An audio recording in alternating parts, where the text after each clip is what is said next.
Left of the box.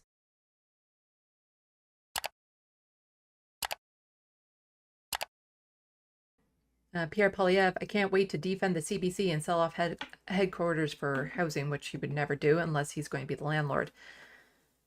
He constantly accuses the CBC of lying, of giving misinformation and things of that sort, which it's bad. It's bad to do that. Stepping outside my usual wheelhouse to say I'm not down with defunding a pillar of national identity like this. Yeah, lots of people lose their jobs if the CBC is defunded, and I have my criticisms of the CBC, but I also believe that there should be a government funded news outlet, because that way they can actually get to the stories a lot of independent people can't get to. But Pierre is fine posting things like this because he paints the CBC as being dangerous, sending out misinformation, of being biased. So what happens when employees at the CBC then get targeted by right-wing people that takes his words to heart? They can't afford security. And a lot of journalists get targeted all the time from, again, primarily people on the right. You see it, again, like libs of TikTok, how they'll just target random people on the left and say, oh, these people are groomers and they're a danger. And then those people would get death threats, hunted down, doxxed. You see, there's this thing going on that I've seen this. So there's this thing called DARVO. Beware of abusers using DARVO. And so the D stands for denies responsibility, A attacks you, R reverses roles of victim, you, and the offender, the abuser. It sounds a lot like what's happening right now. That we're basically in an abusive relationship. The two sides are so polarized, so toxic, that we're in an abusive relationship right now, the left and the right.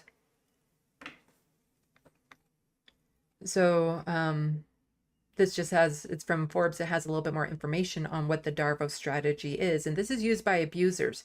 Now, I'll go over these and let's see how familiar this sounds. So 1, deny. By engaging in calculated active denial, the perpetrator refuses to acknowledge their actions or consequences thereof. They may admittedly negate any responsibility for their behavior, often employing tactics of minimization or outright dismissal. By denying the validity of the victim's claims or impact of their actions, the perpetrator effectively undermines the victim's experiences and gaslights them into questioning their own reality. So how many of these right-wingers have done and said horrific things, but as soon as they're called out, they'll be like, it's just a joke, or I didn't say that. Sometimes they just flat out deny saying things that are on tape and provable. And then they also dismiss, people on the left when we try to call it out and saying, that's wrong, that's bad. Then they'll be like, oh, you're just a whiny snowflake. You need to thicken up. You don't have thick enough skin. It's just words. It's just a joke. You can handle that. Is that sounding familiar? A lot? That it'd be like that? That the right denies their engagement in this violent rhetoric and violent actions? Because there have been jokes on the left, but there have been actions coming from the right. Ones that, generally speaking, harm and unalive people. But oh no, someone said a joke on the left. 2, attack. Following the denial stage, the perpetrator will attempt to assault the victim's character and credibility. This attack can take various forms, from subtle undermining remarks to overt accusations and blame shifting. By casting doubt on the victim's integrity, motivation, or mental state, the perpetrator seeks to discredit their claims and deflect attention away from their own misconduct. Through targeted attacks, the perpetrator further erodes the victim's confidence and reinforces their sense of powerlessness. So, Yeah. So Danielle Smith was now attacking the left, calling the left, saying that the left is the ones that are being dangerous, that they're the ones that are at fault here. Is that sounding familiar? Sounding familiar to me. That quite often they do attack the credibility, saying, oh, quite often they'll be like, well, this person's a groomer, so they deserve this. Hear that a lot, especially when it comes to queer folk. They'll say that queer folks are groomers. That's attacking victims. Like as soon as you see people who are victims of right-wingers, quite often those victims are attacked and vilified as well. Like look at all the black men that are killed by police. What happens to their character after the fact, after they were unalived by the police? Their characters are attacked. They're made to look like the bad people in the situation. We see that all the time. Or, even if the attacker usually is a right-winger, they'll look for any way to connect them to left ideals and then attack that. Like, oh, the shooter was trans when there's no evidence of that. Again, attacking the image, the identities of people on the left. Even when they had nothing to do with the violence, they still end up getting attacked by the right. So reverse victim and offender. In the final stage, the perpetrators skillfully manipulate the narrative to cast themselves as the victim and the actual victim as the offender. This tactic involves the strategic inversion of roles where the perpetrator portrays themselves as unfairly treated or harmed while painting the victim as the instigator or aggressor.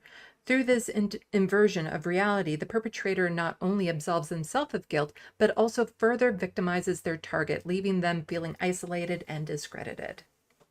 Again, does that sound familiar?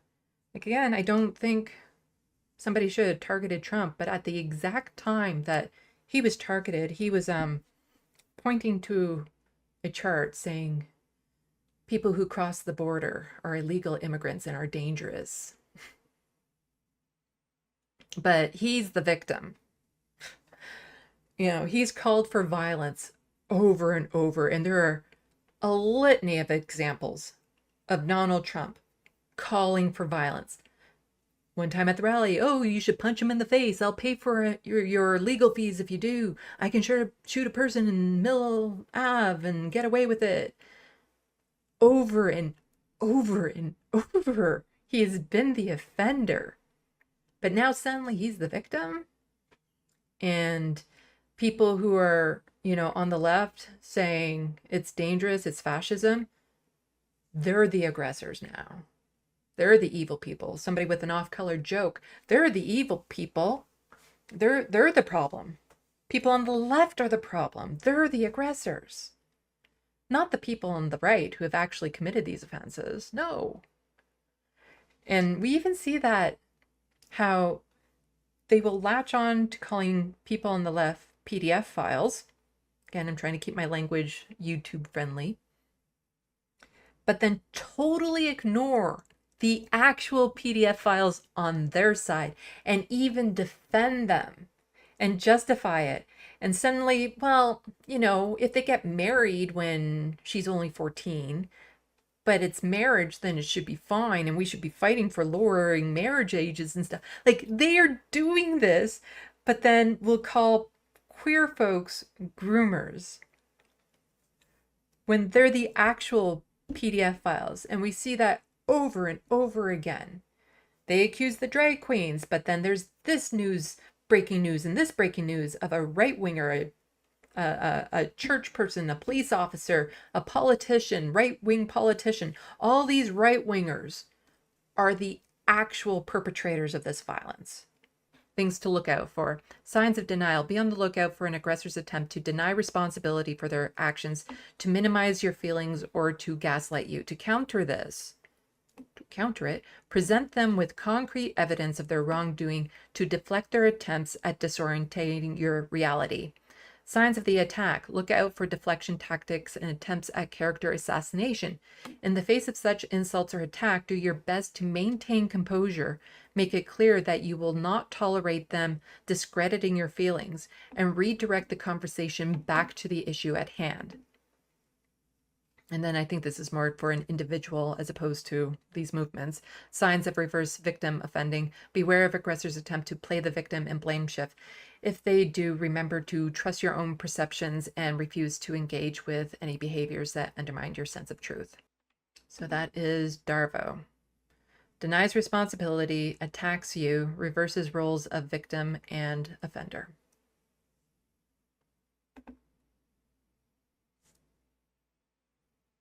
That sounds pretty accurate as to the political atmosphere we're in right now, which is scary. Because, I've often thought of the way the government treats the population as an abusive relationship, like financially abusive, emotionally abusive, just the way the government treats people. But we also have this coming from right and left politics. It's just become so polarized that you're seeing this behavior en masse. This behavior that abusers use, these tactics abusers use, is being used en masse by the right. And